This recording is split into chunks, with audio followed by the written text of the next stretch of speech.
Hola a todos, buenos días y empezando este año con nuestro ciclo de conferencias sobre hombro y codo, empezamos con uno que no gusta tanto cuando sucede, pero sucede, que son las infecciones en el hombro. El doctor Quintero y la doctora Barragán nos van a hablar acerca de ese interesante y frecuente tema. Así que Iván, bienvenido.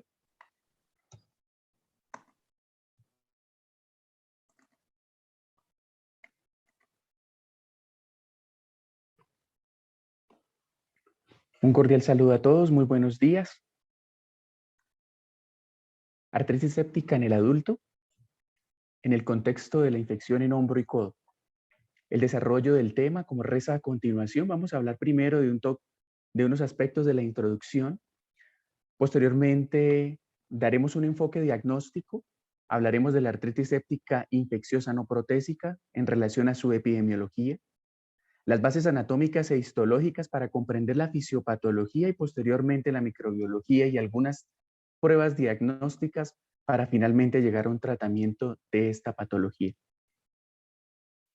A manera de introducción, para poder enfocar el estudio del dolor articular y en específico cuando se refiere a procesos infecciosos oligoarticulares, es menester recordar las estrategias diagnósticas del dolor articular.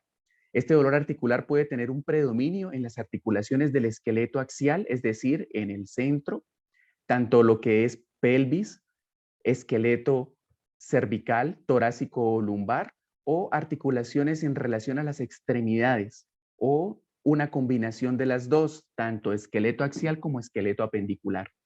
Para valorar estas manifestaciones, tenemos que comprender en relación a las articulaciones de las extremidades si este dolor se relaciona con procesos degenerativos o con procesos no degenerativos, como se muestra a continuación.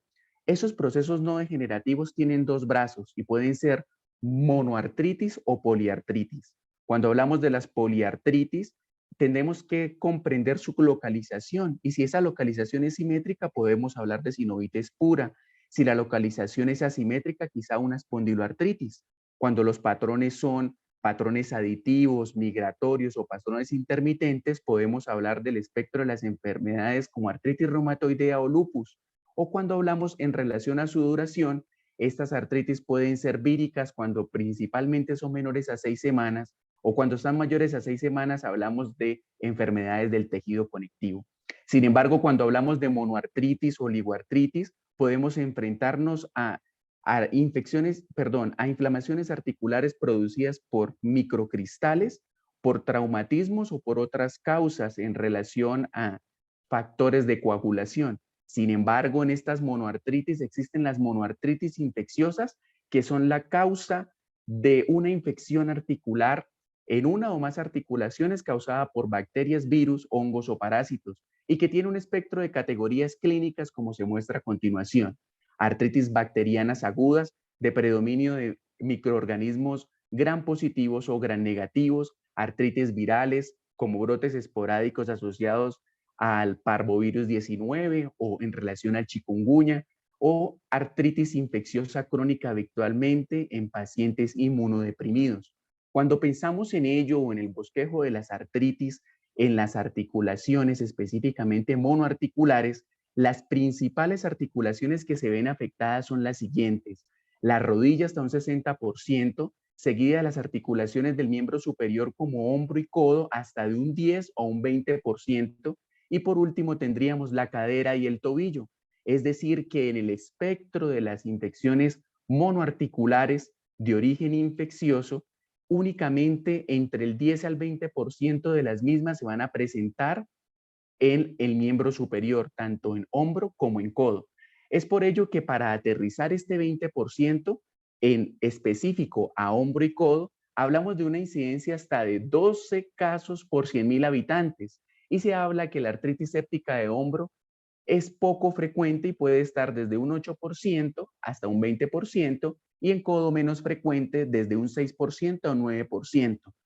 Cuando comprendemos la epidemiología de esta patología, hablamos que 2/3 partes son más frecuentes en relación al hombro que al codo y a su vez estas infecciones se presentan en 2/3 partes en los pacientes entre los 20 a 60 años y una tercera parte se presentaría en pacientes mayores a 60 años.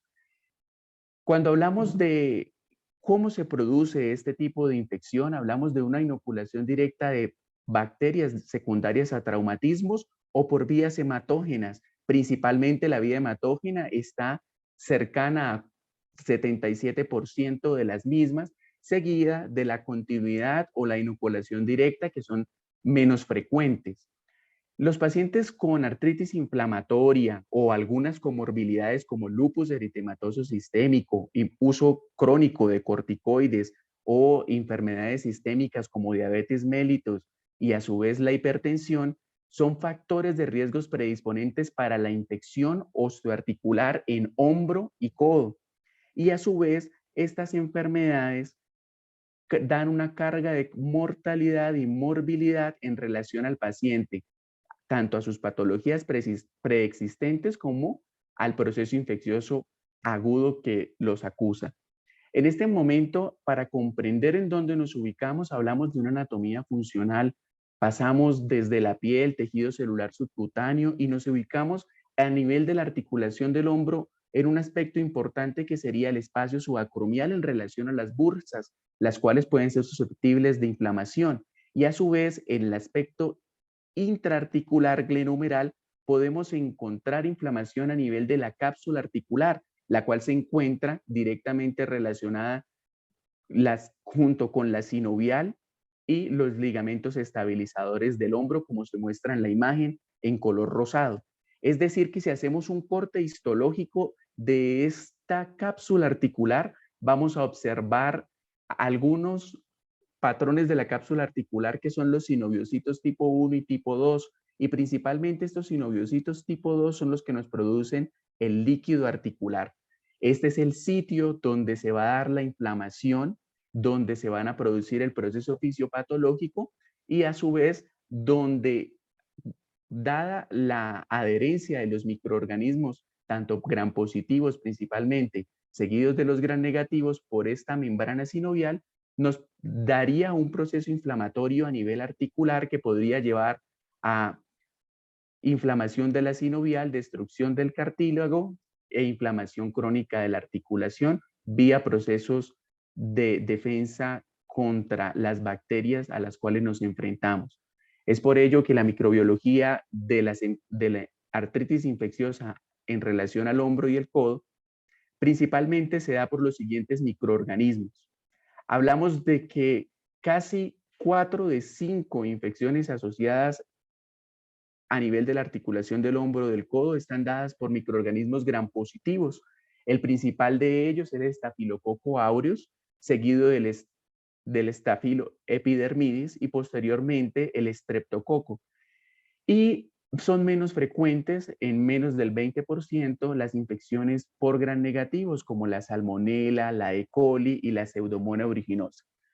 Al lado izquierdo de la gráfica, en relación a las infecciones asociadas al hombro y al codo, podemos observar en el libro de Mandel de enfermedades infecciosas el espectro de los microorganismos que afectan el 100% de las articulaciones del cuerpo. Y la proporción sigue siendo la misma. Casi 4 de 5 pacientes tendrán infecciones por gram positivos y 1 de 5 pacientes tendrá infecciones por gram negativos. En ese mismo orden de ideas, existen algunas correlaciones en relación a algunos patógenos específicos para determinados huéspedes y se ha encontrado que los pacientes con artritis reumatoide principalmente tienen infecciones por microorganismos gram positivos, así como los usuarios de drogas endovenosas e enfermedades mórbidas como la diabetes y la obesidad. En cambio, los pacientes que presentan infecciones en las articulaciones fibrocartilaginosas, como la sínfisis púbica, articulación sacroiliaca, principalmente están asociados a Pseudomonas y asociados a Staphylococcus aureus. Y en el posquirúrgico del hombro se pueden encontrar infecciones por el Cunitobacterium acnes. Cuando hablamos de mordeduras o inoculación por perro, hablamos de algún tipo de microorganismos específicos, así como la mordedura humana.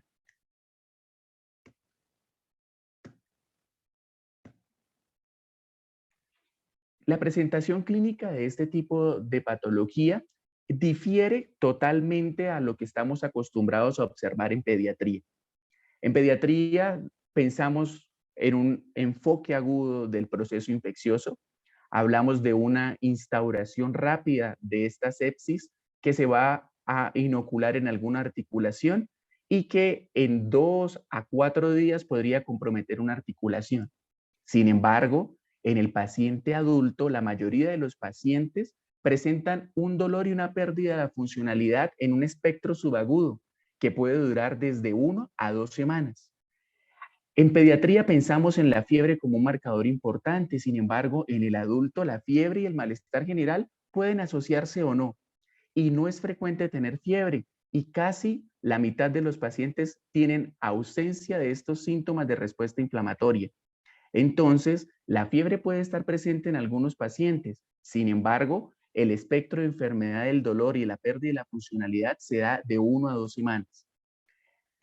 Guardando esas diferencias importantes en relación a pediatría, esta mayoría de pacientes solamente va a tener fiebre hasta un 50% de los mismos y a su vez la presencia de esta fiebre se tiene que relacionar con la sensibilidad dolorosa a la palpación articular focal y a un rango de la pérdida de la movilidad de los movimientos activos y pasivos de la articulación. En pediatría estamos acostumbrados que la enfermedad articular de origen inflamatorio infeccioso tiene una limitación marcada para la flexión o los movimientos rotacionales de las articulaciones que se le evalúan. Sin embargo, en el adulto, el paciente puede tener movilidad parcial, tanto activa como pasiva, que puede enmascarar el diagnóstico, por lo cual se requiere algunos paraclínicos para llegar a un diagnóstico del mismo, pero la presunción en este tipo de infección debe ser principalmente clínica y se debe pensar las diferencias a las cuales nos enfrentamos en el abordaje de esta patología.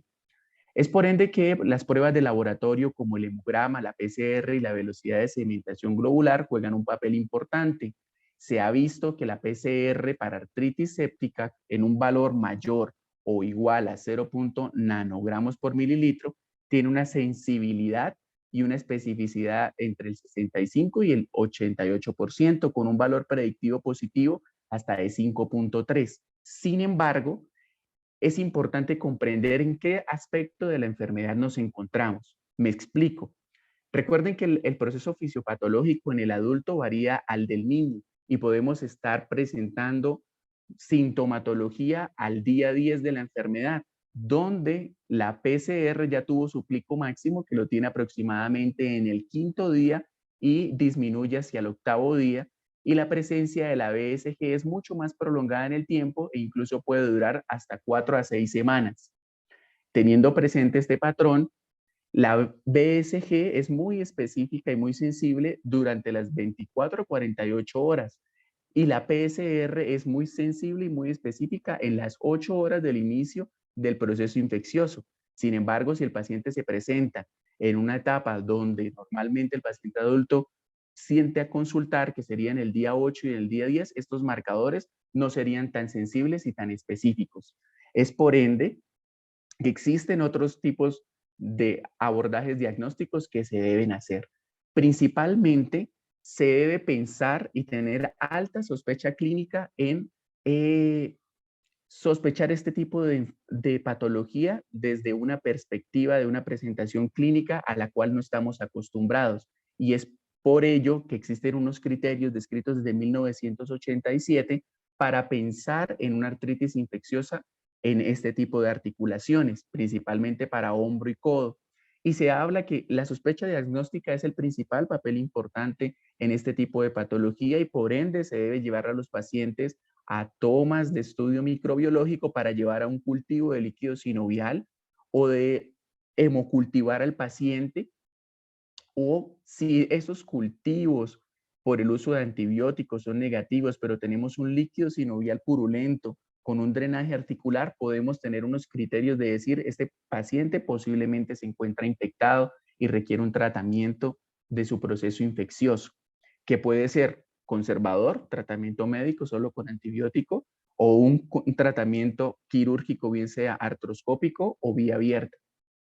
Los laboratorios del líquido sinovial es importante realizar el estudio del líquido sinovial mediante la artrocentesis.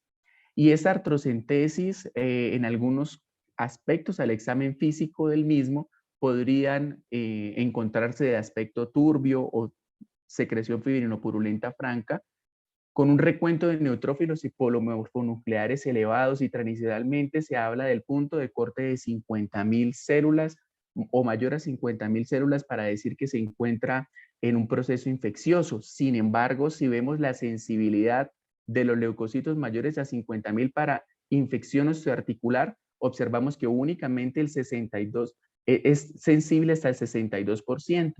Cuando encontramos células mayores a 100.000, la sensibilidad es del 29%, y cuando es mayor, acá está trocado, debe haber un error, 100.000 es el 77%, y cuando encontramos 25.000 es solamente del 29%, con las especificidades que se muestran en la tabla. Es decir, que con cortes de 50.000, la sensibilidad es baja para diagnosticar un proceso infeccioso. Es por ende que en este estudio se quiso complementar tanto los glóbulos blancos como la eritrosedimentación y el conteo de glóbulos blancos en líquido sinovial para llegar a una precisión diagnóstica del tratamiento.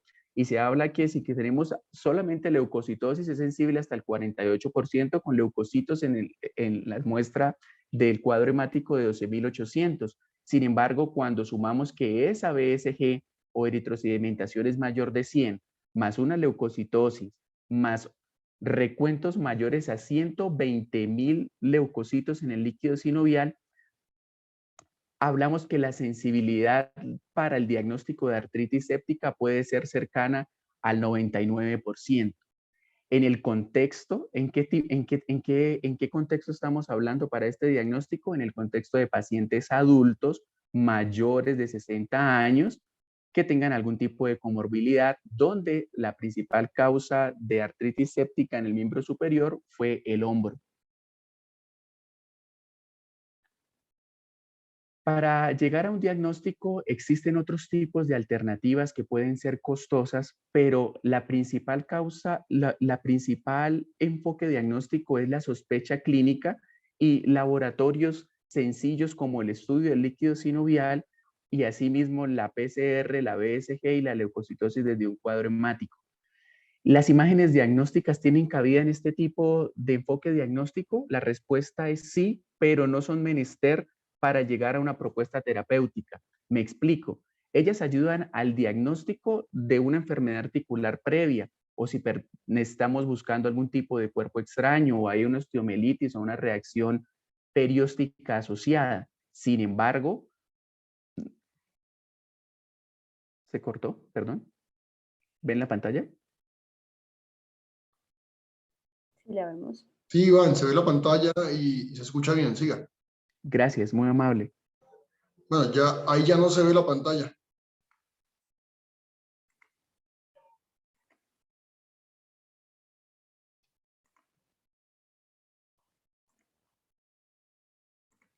Ya no vemos la pantalla, Iván.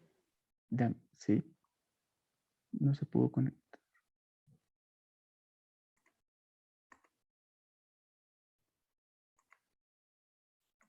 Eso, continúe por donde iba. Sí, señor, doctor. Correcto. Mil disculpas ahí con el error en relación a la caída del Internet. Entonces, las pruebas de imágenes tienen un alto costo, pero el principal diagnóstico debe ser clínico, dado los paraclínicos asociados a los paraclínicos que ya les compartí.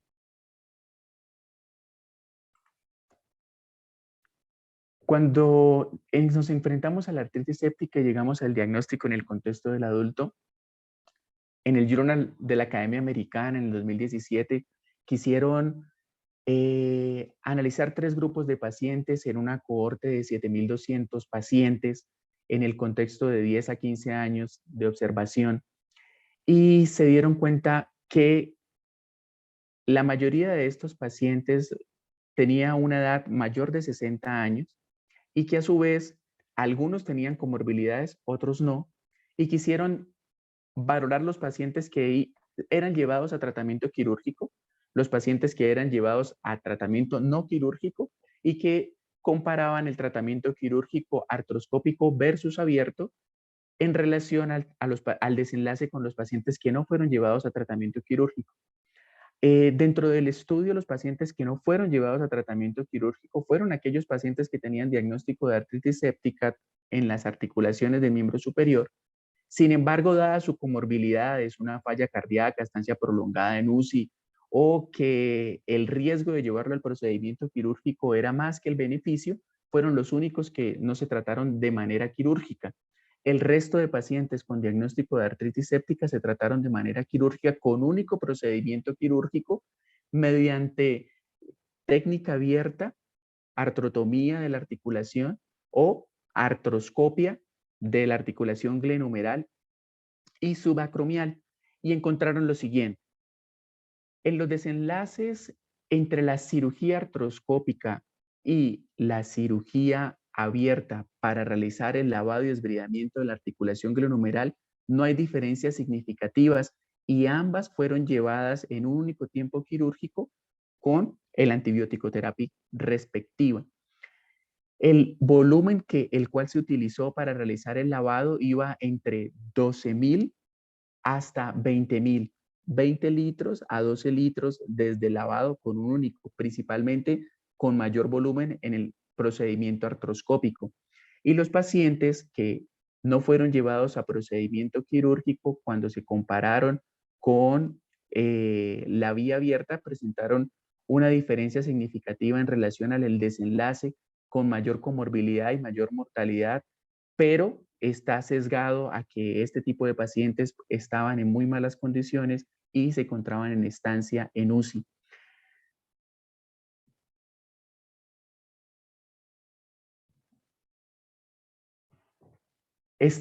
Acá termina el componente de mi presentación, en el cual analizamos la infección articular en la articulación glenohumeral y en la articulación del codo. A continuación, compartirá pantalla Paula para compartirnos infección asociada a fracturas. Muchas gracias, Iván. Muy Muchas buena gracias a todos revisión, muy ustedes. completa. Muchas gracias. Esperemos que lo que se siembre no sea el estafilococo en la articulación, ¿no? Dale, sigue Paula, que creo que por tiempo no vamos a tener tanto tiempo. Dale. Hola, ¿me escuchan? Sí, perfectamente. Dale. Listo. Entonces, pues vamos a continuar hablando de las infecciones no protésicas en hombro y codo y yo les voy a hablar un poco de infección relacionada a fracturas.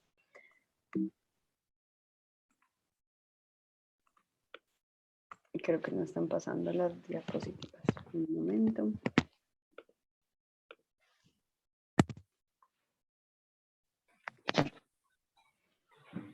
La infección relacionada a fracturas, no sé por qué no me pasan.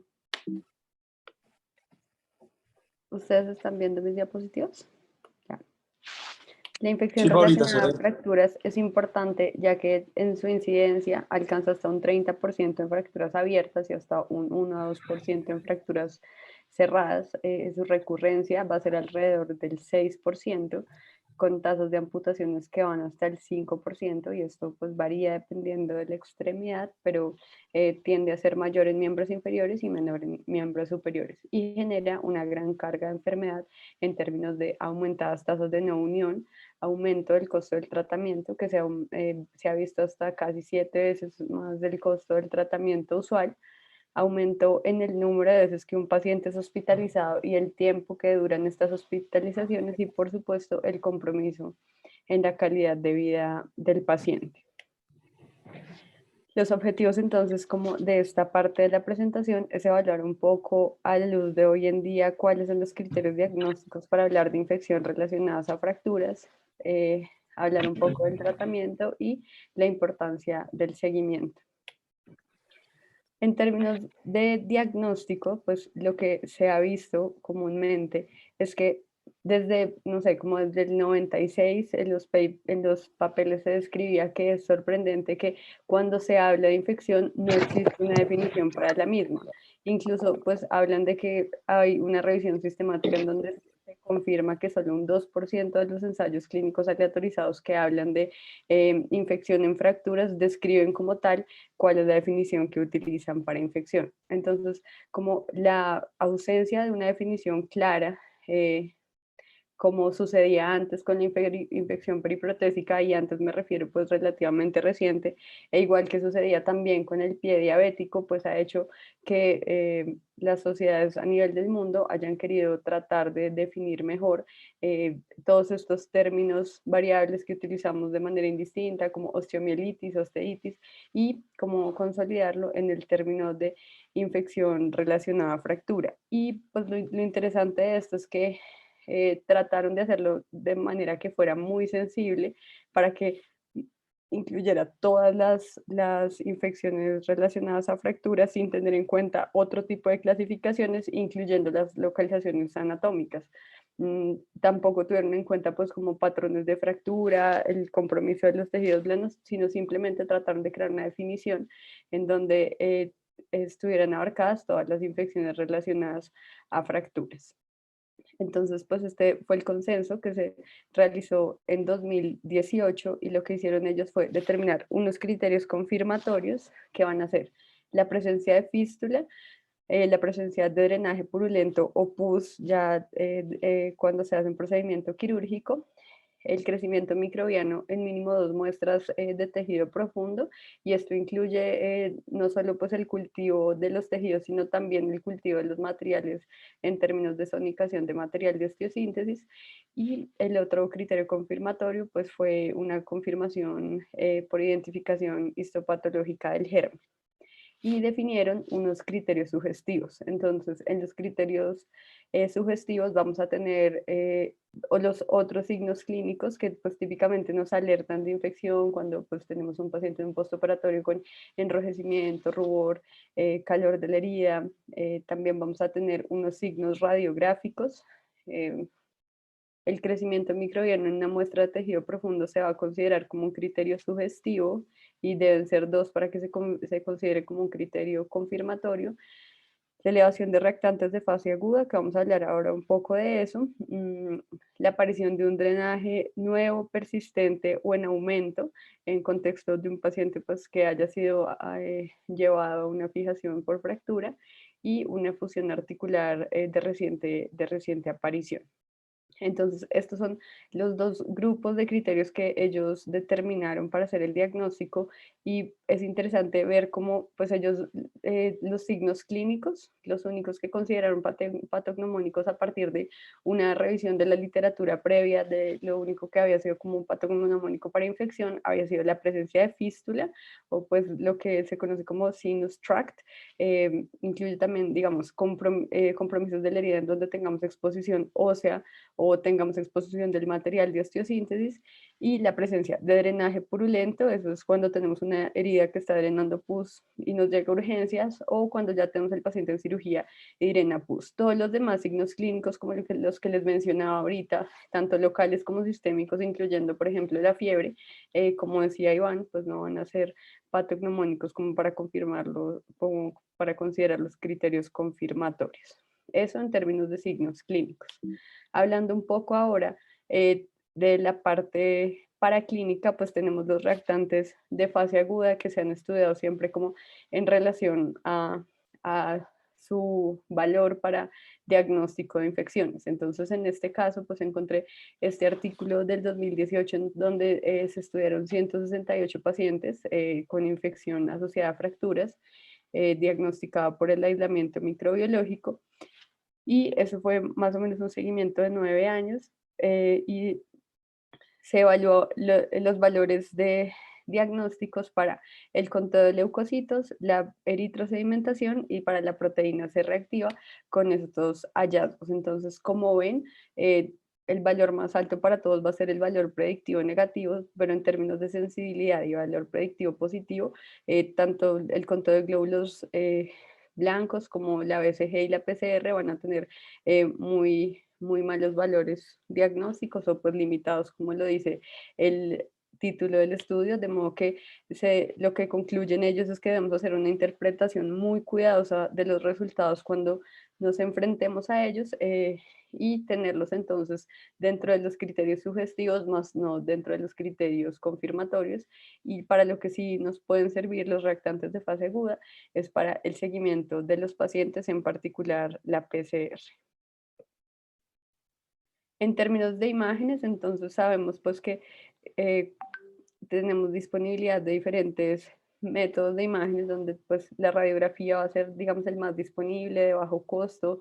eh, este Normalmente nos permite ver la localización de la fractura y la estabilidad e integridad de los implantes. La tomografía ya nos permite ver pues esta estabilidad, la fractura, nos permite identificar de manera más detallada y pues como para en términos de planeamiento prequirúrgico los secuestros que debemos buscarlos activamente cuando hagamos nuestros desbridamientos e identificar cavidades óseas. Sin embargo, cuando miramos sus valores diagnósticos, tienen una sensibilidad y especificidad ambas alrededor de un 50%, que pues son bajas.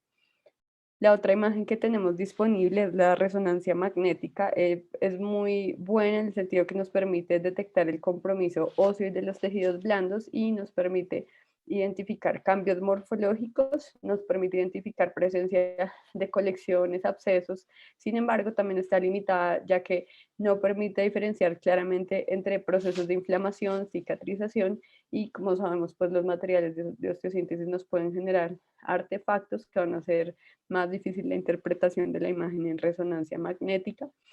Sus valores de sensibilidad son mejores que los de la tomografía y por supuesto que los de la radiografía, y pues una especificidad regular. Existen otros métodos de imágenes diagnósticas donde pues los que están hoy en día más en estudio van a ser la gamografía con leucocitos y SPECT-CT, y también el PET que mide la carga de glucosa. Lo que se ha visto con respecto a estas imágenes de nucleares es que sí tienen valores de sensibilidad y sobre todo de sensibilidad más altos con respecto con respecto a estas otras métodos de imágenes. Sin embargo, pues por ahora no se ha establecido como criterios diagnósticos en este tipo de imágenes, ni se han establecido dentro de las guías su uso, de modo que por ahora pues tenemos las imágenes básicas de radiografía, tomografía y resonancia que nos ayudan como decíamos acá, como criterios sugestivos en estos signos radiográficos cuando estamos haciendo el diagnóstico de una infección, de una infección asociada a fracturas. Aquí vemos un ejemplo de una imagen, entonces pues lo que les decía, lo que nos permite ver cada una de las imágenes, entonces la radiografía nos permite ver muy bien la posición del implante, la estabilidad de la fractura y pues la localización de la fractura, mientras que ya la resonancia nos da información morfológica más detallada sobre la posición del implante, sobre el compromiso de los tejidos blandos, pues con las limitaciones que también ya mencionamos con respecto a este tipo de imagen. Ahora bien, entonces, cuando vemos lo que hicieron ellos con esta definición de criterio fue hacer como una parte de unos criterios clínicos a partir de los cuales uno necesita hacer una investigación adicional que siempre va a ser llevar el paciente a cirugía, o sea, no métodos percutáneos de toma de muestra, ni guiados por imágenes, sino necesariamente el paciente debe ser llevado como a cirugía si uno quiere hacer una investigación adicional para tener más criterios confirmatorios o más criterios sugestivos que nos permitan llegar al diagnóstico. Entonces este fue como el algoritmo que ellos propusieron a partir de este consenso para hacer esta definición. Cuando nos preguntamos entonces, bueno, pues esta definición relativamente reciente, tiene 4 años, y nos preguntamos entonces cuál es la validez que tiene esta definición, estos nuevos criterios diagnósticos. Encontré entonces este artículo que lo que hizo fue evaluar en 261 infecciones retrospectivamente, como si se hacía el diagnóstico con los criterios previos que eran los que se utilizaban, los del CDC, los de infección profunda, infección del sitio operatorio profunda, versus estos nuevos criterios que son los de infección relacionada a fractura. Y lo que vemos es que con los criterios que teníamos previamente de infección profunda del sitio quirúrgico, tan solo en un 50% de las infecciones se hacía un diagnóstico adecuado, mientras que con estos nuevos criterios de infección relacionada a fractura, casi un 100% de los casos se logró hacer el diagnóstico, de modo que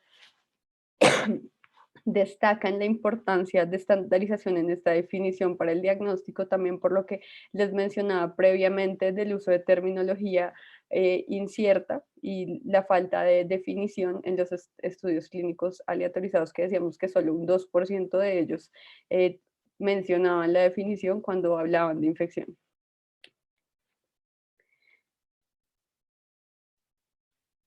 Ahora pasando a hablar un poco del tratamiento, entonces, el tratamiento se va a centrar en estos 5 objetivos que vemos acá, que van a ser el estado de consolidación de la fractura y pues por supuesto va a ser un objetivo que la fractura consolide, la erradicación o supresión de la infección y ahorita vamos a hablar un poco de eso, el cubrimiento de los tejidos blandos, la prevención pues tratando de evitar una osteomielitis crónica y la restauración funcional del paciente. De lo más importante del tratamiento que, digamos, mencionan en todas las guías y todo lo que ha salido recientemente con respecto a infección relacionada a fracturas, es que todo esto debe hacerse en un equipo multidisciplinario que en conjunto con el paciente van a hacer una toma de decisiones en conjunto con pues, todos los especialistas y siempre teniendo el acompañamiento del paciente y mencionan la importancia de que el paciente también sea evaluado en su parte psicosocial para que él entienda a lo que se está enfrentando cuando se enfrenta a una infección, igual que como se ha hecho con las infecciones periprotésicas y otro tipo de infecciones, de modo que lo más importante para este tratamiento va a ser que tengamos un abordaje multidisciplinario. Y el tratamiento, pues vamos a hablar un poco de esto aquí resumido en este algoritmo que nos presentan. Entonces, desde el inicio y durante todo el tiempo del tratamiento nos vamos a preguntar por estos factores que tenemos arriba. La severidad de la fractura, el patógeno al que nos enfrentamos, el huésped, que este huésped va a tener tanto unos factores sistémicos como unos factores locales, digamos, muy parecido a lo que mencionaba Iván, o sea, la edad del paciente, sus comorbilidades, el estado de su sistema inmunológico van a ser determinantes en la toma de decisiones y para esto vamos a tener como una fase de pretratamiento en donde nos vamos a ayudar de las especialidades clínicas para encontrar el estado óptimo del paciente, ya que va a ser un paciente que posiblemente debe ser llevado múltiples veces a procedimientos quirúrgicos, entonces tenemos que evaluar su estado nutricional, tenemos que evaluar el déficit de vitamina D, lo evalúan como un factor importante en términos de consolidación y de control de la infección y por supuesto ayudarnos también de cirugía plástica o pues de los especialistas en microcirugía que nos permitan tener un cubrimiento de tejidos blandos pronto y adecuado. Entonces, vemos acá, o sea, a pesar de que les decía que inicialmente no se quiso en la definición clasificar como tal en tiempo de agudo o crónico, sí va a ser importante ya en términos de tratamiento hablar un poco de lo que es la infección temprana, la infección retardada o pues tardía y la infección tardía como tal. Entonces, esta es pues, la clasificación que conocemos de Willinger y Roth, que ellos definen como temprana 2 semanas, demorada 3 a 10 semanas y tardía más de 10 semanas. Y lo importante de esta clasificación es que representa como unos cambios fisiopatológicos dependientes del tiempo. Entonces, sabemos que cuando son infecciones tempranas, usualmente se trata de patógenos altamente virulentos tipo Staphylococcus aureus y el diagnóstico por lo general es clínico, el paciente se presenta con los signos clínicos de infección, presenta drenajes, colecciones purulentas y en este momento tenemos como un biofilm alrededor de los implantes que es mucho más inmaduro, que es más fácil de atacar, por decirlo así. Ya en la presentación más retardada, pues la delayed presentation es como una zona gris o de transición entre un biofilm inmaduro que está tratando de invadir tanto el hueso como el material para madurar. Entonces, en esta parte tenemos que ser muy conscientes de qué organismo tenemos y cómo vamos a hacer la supresión. De modo que siempre tenemos que ayudarnos mucho en infectología para mantener como el manejo antibiótico muy al día con las necesidades del paciente.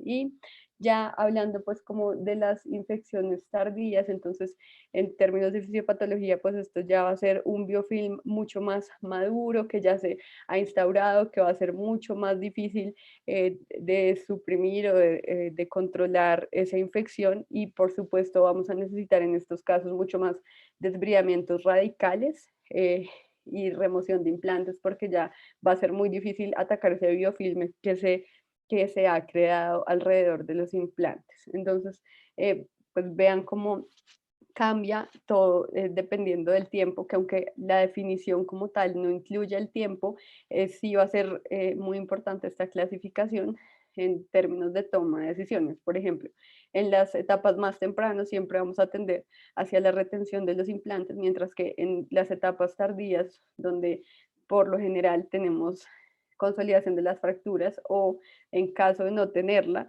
de todas formas siempre vamos a optar por extraer estos materiales o recambiarlos, por lo que les hablaba de la fisiopatología en torno a en torno al tiempo y la maduración del biofilm. Entonces, en la parte del tratamiento quirúrgico, pues como les decía, el manejo va a ser multidisciplinario, y la parte de optimizar el estado del paciente, la parte de el mejor manejo antibiótico, podemos guiarnos mucho por los servicios cotratantes, especialmente infectología y lo que el paciente refiera, pero ya en términos como de la parte quirúrgica, hay cosas que nosotros tenemos que tener en cuenta en el momento de enfrentarnos quirúrgicamente a estos pacientes. Entonces, lo primero que vamos a enfrentarnos es la estabilidad de la fractura. Entonces, aquí muy similar a los términos que manejamos como de la retención de implantes en DAIR, es la decisión que vamos a tomar, si vamos a retener o remover los implantes, y ya hablamos de que esto también lo vamos a hacer en torno a el tiempo que lleve instaurada la infección, que muchas veces no es fácil de definir. Lo siguiente que tenemos que tener en cuenta es la toma de muestras adecuadas. Entonces, hablábamos que dentro de los criterios confirmatorios necesitamos mínimo 2 tejidos profundos, incluyendo ya sea material de sonicación o pues toma de tejidos, pero esta toma de muestras debe ser adecuada, y las guías hoy en día sugieren pues que se tome, recordemos que se tome siempre después de hacer el desbridamiento, que no se tome como tal de las secreciones purulentas, sino de los tejidos limpios, que permite identificar mejor el germen que verdaderamente es el que nos está causando la infección. Tomar mínimo, idealmente 5 muestras de cultivos, y utilizar la técnica, siempre utilizarlo con con un instrumento limpio para poder tener mejores resultados en el crecimiento de los cultivos. Otra parte muy importante cuando hablamos de los objetivos quirúrgicos es el desbridamiento radical, y pues esta parte es interesante en el sentido que es muy difícil definir como en términos de guías o dejar por escrito qué significa eso, pero lo que sí dicen es que todo lo que sea necrótico, no sangre, ya sea hueso, tejido blando, o tenga poca perfusión, no va a ayudar a la consolidación de la fractura, a la sanación de los tejidos blandos, y por el contrario no va a permitir que haya una adecuada administración del antibiótico de manera local, de modo que pues mencionan mucho que hay que retirar todo lo que no sea esencial, todo lo que se vea necróticos, y en términos de material hay que retirar todos los tornillos que se encuentren rotos, todas las suturas, y hay que ser muy cuidadoso al hacer este desbridamiento. En términos de irrigación, que también lo mencionan mucho, por ahora pues no existe evidencia que muestre qué tipo de irrigación, si irrigación de alta, baja o media presión es más favorable para las infecciones. Sin embargo, se sabe que la irrigación es importante para disminuir la carga bacteriana y quitar como el debris que se ha generado con el desbridamiento. Otra parte que pues, debemos tener en cuenta cuando nos enfrentemos quirúrgicamente a estos pacientes es el uso de antibióticos locales que pues, hoy en día se usa de diferentes maneras, a manera de perlas, recubriendo materiales de osteosíntesis, y esto incluye clavos y placas, que pues técnicamente es demandante y pues no existe una revisión sistemática que diga necesariamente que el cemento cargado de antibiótico mejora el pronóstico de las infecciones asociadas a fracturas, pero sí hay pequeños estudios en los que se ha visto que parece ayudar sobre todo a que no se forme nuevo biofilm alrededor de los implantes y pues alrededor del hueso circundante. Con respecto al manejo del espacio muerto, pues es muy similar a lo que hablaba, pues después del desbridamiento radical puede que nos queden espacios muertos que debemos manejar haciendo cierres por planos y pues es algo que debemos tener en cuenta. El siguiente paso que debemos tener en cuenta es el manejo de defectos óseos, y pues me puse a revisar esto y encontré solo una revisión sistemática que llegaba a la conclusión de que solo la experticia del cirujano va a determinar cómo va a hacer el manejo de los defectos óseos, ya que hay mucha heterogeneidad en términos de el defecto, el tamaño del defecto, qué porcentaje del hueso está infectado, qué tipo de cubrimiento tenemos, bueno, más las comorbilidades del paciente, de modo que hay que ser muy cuidadosos en los momentos que pues nos enfrentemos a los defectos óseos con las diferentes técnicas reconstructivas que existen hoy en día, pero no hay evidencia que nos haga ir hacia una técnica u otra, sino el cirujano debe determinarlo para cada caso. Finalmente, el cubrimiento de los tejidos blandos, y pues en esto es lo que les mencionaba, siempre hacer el cubrimiento lo más temprano que se pueda en casos de fracturas abiertas, siempre apoyarse de cirugía plástica en caso de ser pues, posible, o microcirugía en caso de que se necesite hacer cubrimientos grandes. Como el tiempo que determinan es aproximadamente una semana, es demasiado esperar para hacer un cubrimiento de tejidos blandos. Esto con respecto a las consideraciones del tratamiento quirúrgico, que es pues más a lo que más nos enfrentamos nosotros. Sin embargo, nosotros debemos conocer algo, pues sabemos que nos vamos a apoyar en infectología, pero debemos conocer algo del tratamiento antibiótico, y más que pues leerles esta tabla aburrida, lo que quería mencionarles es que pues existen como guías actualizadas donde nos dan de manera muy clara cuál debe ser más o menos la terapia antibiótica para cada uno de los gérmenes más comunes según su patrón de resistencia, pero bueno, sabemos que nos vamos a apoyar con infectología para eso. Con respecto al tiempo que vamos a utilizar de antibiótico, va a ser variable dependiendo de si nuestro objetivo va a ser erradicación o si nuestro objetivo va a ser supresión.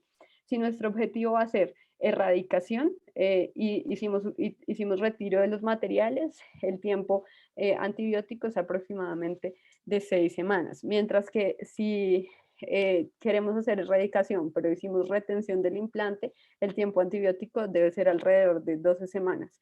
Ya para terapias supresivas no hay protocolos específicos porque son pues manejos de largo tiempo con antibiótico, pero lo que mencionan es que mínimo 12 semanas, pues alrededor de las 12 semanas. Y otra cosa que tenemos que tener en cuenta con respecto al manejo antibiótico es si es necesario que este manejo antibiótico sea endovenoso o si podemos cambiarlo por una alternativa oral. Y con respecto a esto, lo que encontré es que, pues, si damos un manejo 7 días endovenoso y nos cambiamos a vía oral, es igual que dar una terapia prolongada vía intravenosa, pues lo cual puede ser muy favorable para el paciente en términos de tener hospitalizaciones domiciliarias y no tener tratamientos endovenosos tan prolongados, sino pues utilizar las alternativas vía oral. Ya finalmente en términos de seguimiento, pues lo que encontré como en las guías como de la ITSA en general, hablando de infecciones y también hablando específicamente de infecciones ortopédicas, es que lo más importante del seguimiento es que se haga por equipos de trabajo multidisciplinarios, que es lo que ha demostrado tener mejores desenlaces para los pacientes y específicamente para infección relacionada a fractura, se sugiere que este seguimiento se haga clínico, paraclínico e imagenológico por mínimo 12 meses. De lo anterior, pues concluyo que pues, es necesario estandarizar la definición de la infección relacionada a fracturas para establecer el diagnóstico y pues este último consenso nos trae criterios más sensibles y específicos que lo que utilizábamos previamente. Ya en la medida que se genere evidencia sobre los nuevos criterios, será posible hacer distinciones adicionales en términos de clasificaciones anatómicas que ellos lo identificaban como una falla al mezclar todo tipo de infecciones relacionadas a fracturas, pero hoy en día, la evidencia de hoy en día, no hay algo que distinga fractura relacionada, infección relacionada a fractura en el miembro superior del miembro inferior, de modo que pues esto se va a generar en la medida que se empiecen a utilizar pues estos nuevos criterios.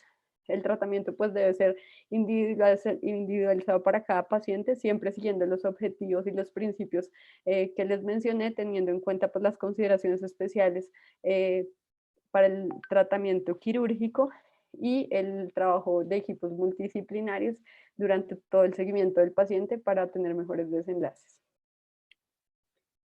Y eso era lo que les traíamos. Bueno, muchas gracias. Y creo que con esto cubrimos los dos grandes espectros de las infecciones en ortopedia, enfocado en hombro, por supuesto, pero tiene mucho que ver con la ortopedia en general. Creo que por tiempo no quiero alargarme mucho.